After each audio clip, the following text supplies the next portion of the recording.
नमस्कार मित्रांनो, मी अक्षय amazing Aurangabad YouTube चॅनलवरती आपलं स्वागत आहे। मित्रांनो, मी आणि सुमित आज तुम्हाला घेऊन आलोय महादेव इच्छापूर्ती टाका। आणि मित्रांनो, या टाक्याची निर्मिती शिवाजी महाराजांच्या काळात ऋषींनी केली होती। आणि मित्रांनो, जेव्हा शिवाजी महाराजांनी अंतुरी किल्ला जिंकला होता तेव्हा शिवाजी महाराज इकडे आले होते फिरत। आणि त्यावेळेस फिरत आले होते, त्यांचे घोड्यांचे पाय सुद्धा आहेत मित्रांनो। ते घोड्यांचे पाय आम्ही तुम्हाला दाखवू। चला मित्रांनो, ते घोड्यांचे पाय बघून घेऊ पहिले।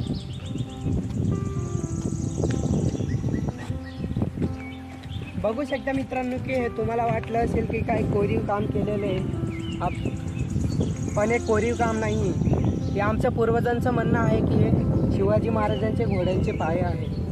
आणि त्यावेळेस शिवाजी महाराजांनी ज्या ऋषींनी तप केलं होतं त्यांच्याशी भेटलं, त्यांच्याशी संवाद साधला आणि तिकडे शिवाजी महाराजांनी महादेवाची लिंगाची स्थापना केली होती।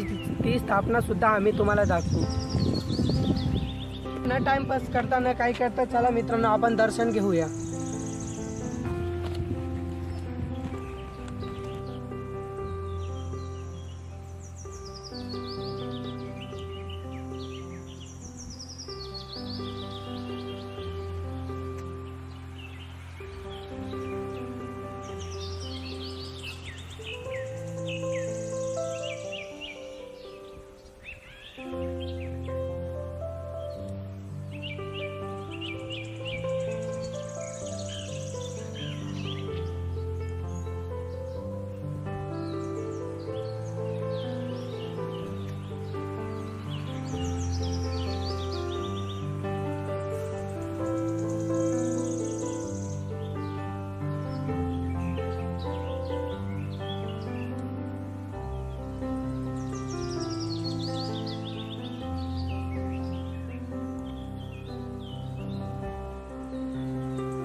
मित्रांनो, बघू शकता की इकडे मारुतीची मूर्तीची स्थापना केली आहे। आणि या मारुतीची मूर्तीची स्थापना सुद्धा शिवाजी महाराजांनी त्यांच्याच काळात केली होती। चला मित्रांनो, दर्शन घेऊया आणि जाऊया वरती।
बघू शकता की किती सुंदर असं कोरीव काम केलेलं आहे ऋषींनी। जेव्हा शिवाजी महाराज इकडे आले होते तेव्हा शिवाजी महाराजांनी ऋषींना तप करण्यासाठी एका महादेवाची स्थापना केली होती। महादेव महाराजांच्या पिंडाची स्थापना केली होती। त्या पिंडाची स्थापना कशी केली आहे ती सुद्धा आम्ही तुम्हाला दाखवू। आणि मित्रांनो, बघू शकता की एवढे भरे उन्हाळ्यात सुद्धा इकडे पाणी आहे। आणि हे पाणी कुठून येतोय, काय येतोय आजपर्यंत कोणालाच नाही माहीत। आणि मित्रांनो, आम्हाला पण एवढी इकडची माहिती सुद्धा नाही, पण तरी आम्ही तुम्हाला आमच्याशी जेवढं होऊ शकेल तेवढी माहिती देण्याचा ट्राय करू। आणि मित्रांनो, बघू शकता की किती सुरक्षित अशी जागा ऋषींनी तप करण्यासाठी निवडली होती।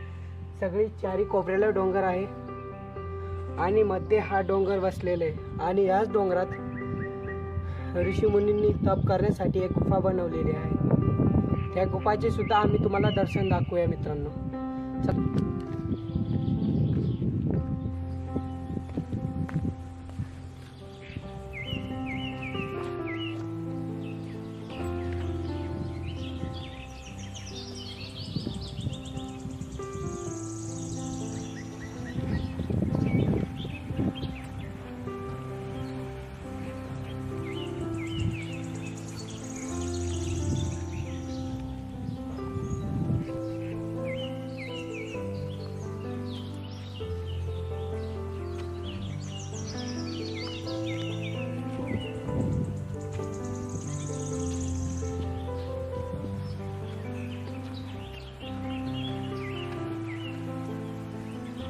मित्रांनो बघू शकता की कुठे याच्यामध्ये ऋषीच्या राहण्याची एक सोय आहे।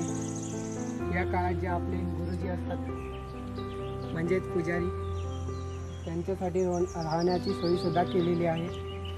आणि चला मित्रांनो जाऊया, भेटूया गुरुजींशी। चला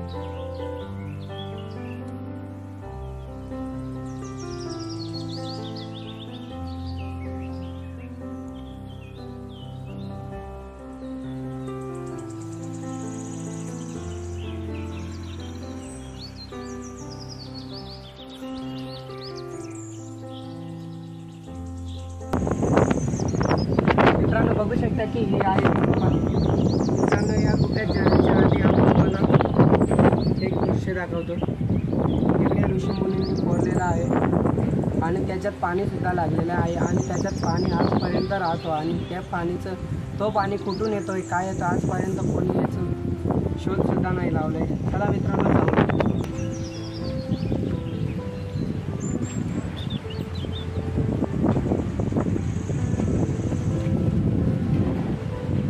मित्रांनो इकडे खूप असे रहस्य आहे जे आम्ही सांगू नाही शकत, कारण की आम्हाला माहीत सुद्धा नाही।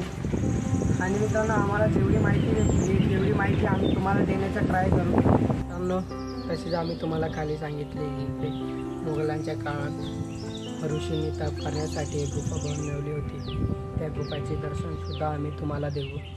आणि इकडे एक गुफा आहे ज्याच्यात उन्हाळा पावसाळा हिवाळा हे पाणी भरलेलं असतं आणि आजपर्यंत माहीत नाही की ते पाणी कुठून येतोय काय येतोय आणि त्या गुफेमध्ये पाणी कधी संपत सुद्धा नाही। चला मित्रांनो त्या गुफाचे आपण दर्शन घेऊ।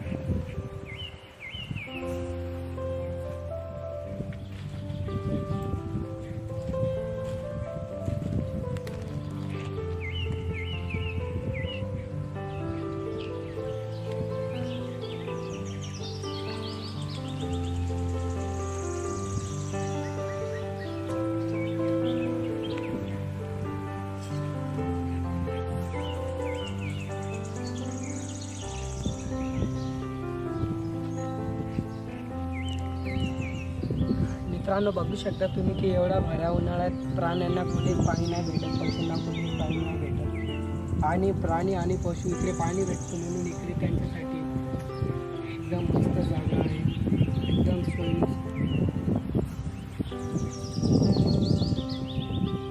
त्यांना इकडे राहायला जागा सुद्धा आहे, मस्त इकडे थोडं हिरवळही राहतं आणि इकडे त्यांच्यासाठी पाण्याची खूप वर्षाआधी पाणी इकडे लागलेलं आहे आणि आजपर्यंत ते गुफेमध्ये कधीच पाणी संपत नाही आणि ते पाणी कुठे आणि कुठून येतं हे सुद्धा आजपर्यंत रहस्य आहे। आणि मित्रांनो आम्हाला जेवढी माहिती असेल तेवढी तुम्हाला माहिती देण्याचा ट्राय करू आणि इकडे खूप असे रहस्य आहे जे आम्हाला सुद्धा माहीत नाही।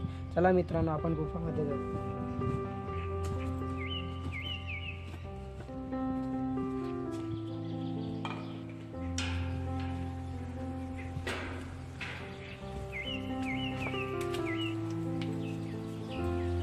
मित्रांनो बघताय का सिक्के सुद्धा पडलेले आहेत।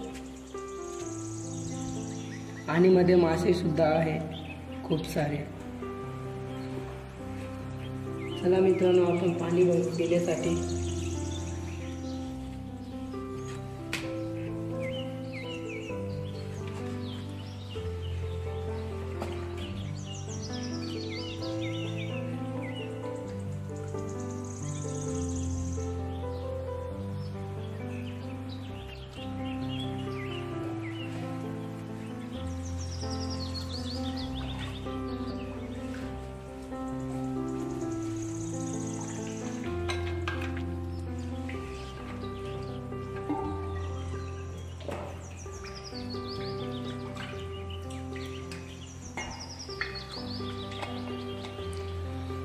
बघू शकता मित्रांनो, इकडे एवढ्या भाज्या उन्हाळ्यात सुद्धा आणि मित्रांनो बघू शकता खूप नितळ पाणी आहे. आम्हाला इकडून स्पष्ट मासे सुद्धा दिसत आहे आणि इकडे एवढं खोल आहे की आपण विचार पण नाही करू शकत. आणि आजपर्यंत याचा शोध सुद्धा नाही लावला आहे की किती खोल आहे आणि काय खोल आहे आणि इकडचं पाणी कुठून येते हे सुद्धा आजपर्यंत कोणाला माहिती नाही.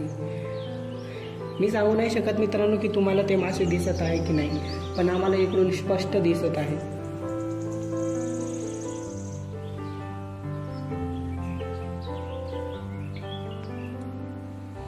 चला मित्रांनो, आता जाऊया मंदिरामध्ये, जिकडे शिवाजी महाराजांनी महादेवाची स्थापना केली होती.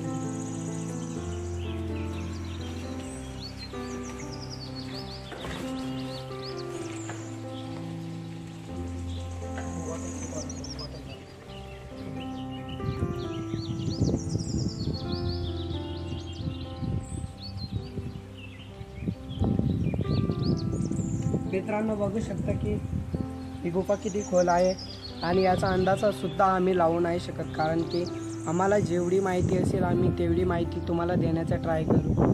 चला मित्रांनो, जाऊया आपण गुफेमध्ये.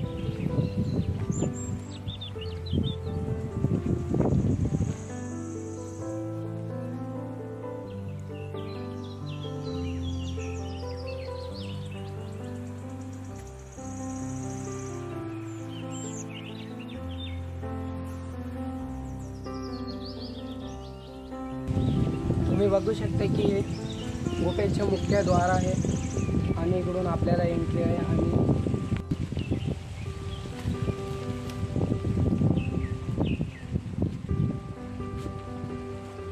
जी शिकवली आणि गुरुची पुढची माहिती तुम्हाला देते.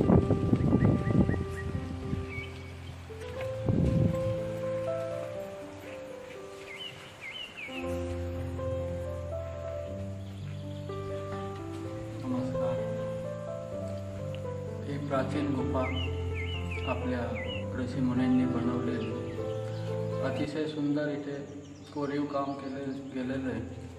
फार जास्त नक्षी वगैरे काढलेली नाही, परंतु ही गुफा साधनेसाठी, तपश्चर्या करण्यासाठी, पूजा अर्चना करण्यासाठी खूपच लाभदायी आहे.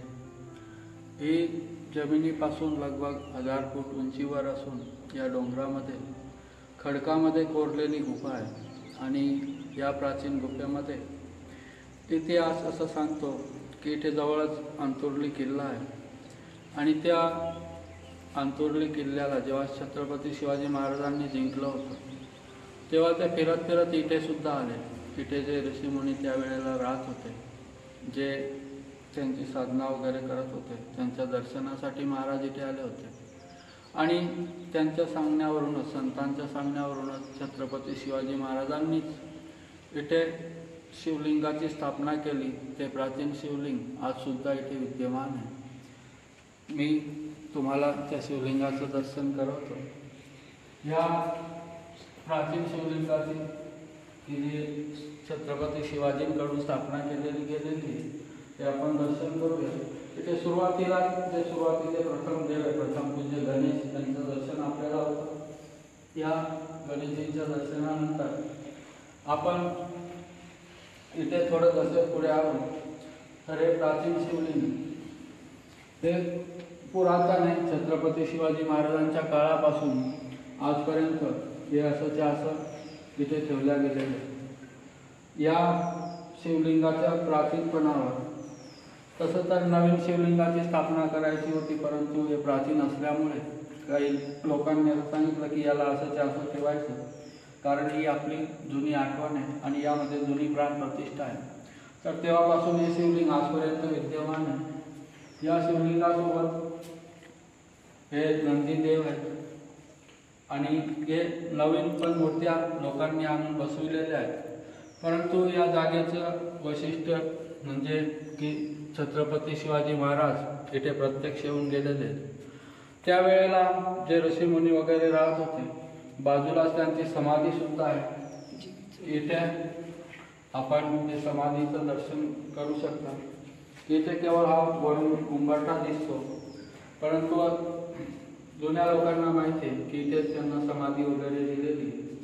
तशा प्रकारे या प्राचीन गुफेमध्ये आजही तपस्या वगैरे साधना वगैरे लोक करतात आणि दर श्रावण सोमवारी इथे 1,500-2,000 लोकांची गर्दी असते. खूप भाविक लोक दर्शनासाठी येत असतात.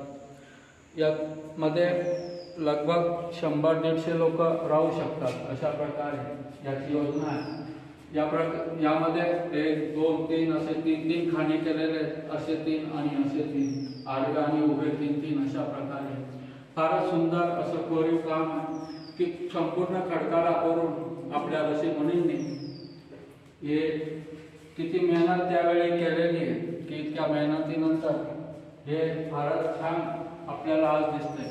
हे बांधकाम तर नंतर झालेलं आहे की इथे टाईल्स वगैरे बसवलेले, फरशी वगैरे हे आताच बनवलेलं आहे, परंतु जुना इथे खाली दगडच होतं आणि संपूर्ण दगडी हे काम आहे. यामध्ये कृत्रिमता किंवा बांधकाम असं नाही, केवळ गुफाच कोरली गेलेली असं हे काम. तर या प्राचीन गुफेचा आपण हे सर्व दर्शकांनी लाभ द्यावा आणि इतकं बोलून या प्राचीन शिवलिंगाच्या दर्शनासाठी तुम्ही कधी यावं वेळ मिळाल्यास. तसेच मित्रांनो, तुम्हाला गुरुजीने अतिशय सुंदर अशापणे गुरुजींनी तुम्हाला इकडची सगळी माहिती दिली. आणि मित्रांनो, आपण गुरुजीचं नाव वगैरे काहीच विचारलं नाही, गुरुजींचा परिचय. चला मित्रांनो, गुरुजींचा परिचय घेऊया. मी हिरानंद महाराज आहे. मी भागवत रामायण वगैरे कथा वाचन करत असतो. मी एक कथा वाचक आहे, परंतु आता सध्या तरी मी इथेच राहतो.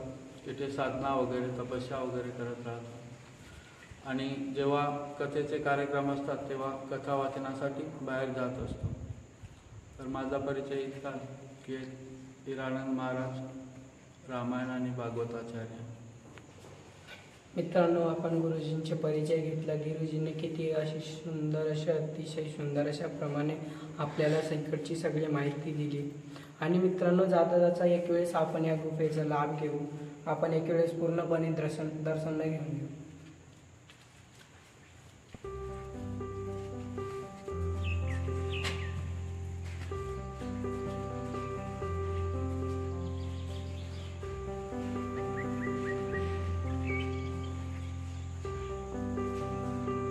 मित्रांनो, बघू शकता किती सुंदर अतिशय असे इकडे कोरीव काम केलेले आहे. आणि आजच्या काळात तर हे शक्य नाही आणि त्या काळात ऋषीमुनींनी हे काम केलं. किती मेहनत लागली असेल यासाठी.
मित्रांनो, तुम्ही बघितलं की गुरुजीने किती सुंदर अशा पद्धतीने आपल्याला माहिती दिली आहे गुरुजी. आणि मित्रांनो, नेमका व्यक्ती इकडे असे ऋषी होते की त्यांनी एका पायावर 15 वर्ष या झाडाच्या खाली तप केलं होतं. आणि त्यांचं 15 वर्ष झाले होते. त्यानंतर त्यांची पत्नीनेच त्यांचं तप तोडलं आणि त्यांचा सत्कार झाला. आणि त्यांचं निधन करीब 3 महिने झाले. याच वर्षाचे 3 महिने आधी त्यांचं निधन झालं. आणि त्यांचे पायसुद्धा मित्रांनो सुजून आले होते. तेव्हासुद्धा त्यांनी एका पायावर तपस्या आपली तोडली नाही. एवढे महान अशी ही भूमी आहे की एवढे आपले वीरांनी जन्मसुद्धा घेतला या भूमीवर. आणि एवढे ऋषींनी सुद्धा महान ऋषींनी इकडे जन्म घेतले. त्यांचं राहण्याचं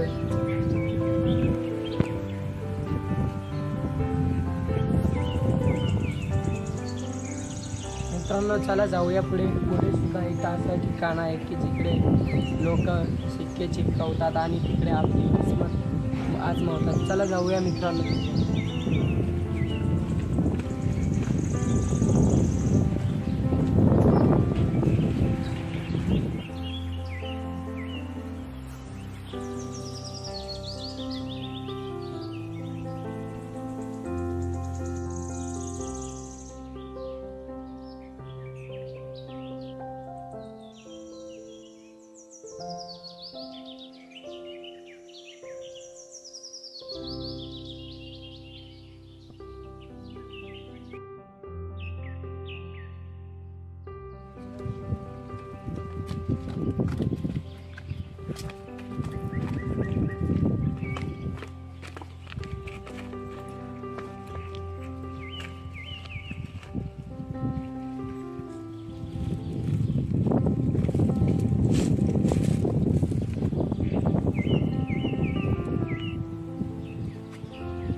मित्रांनो की इकडे कोरीव काम केलेलं आहे. आणि या कोरीव कामापासून ऋषीमुनींनी एका हनुमानाची मूर्ती तयार केली आहे.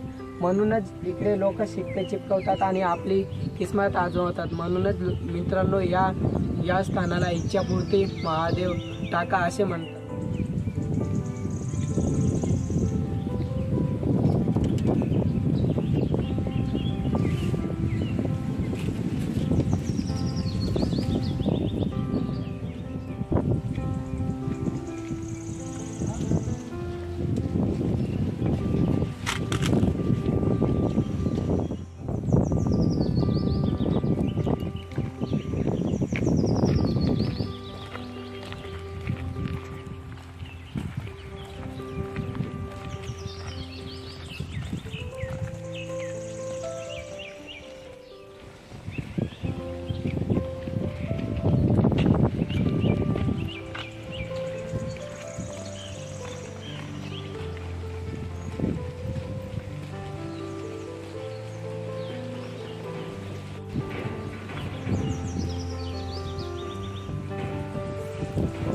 करतो मित्रांनो की या दिव्यस्थळाचे, या शिवाजी महाराजांचे दिव्यस्थळाचे तुम्हाला पूर्णपणे दर्शनाने भेटलं असेल. आशा करतो मित्रांनो की हा व्हिडिओ तुम्हाला आवडला असेल तर लाईक करा, सबस्क्राईब करा, कमेंट करा आणि शेअर करा. चला भेटूया मित्रांनो नेक्स्ट व्हिडिओ मध्ये.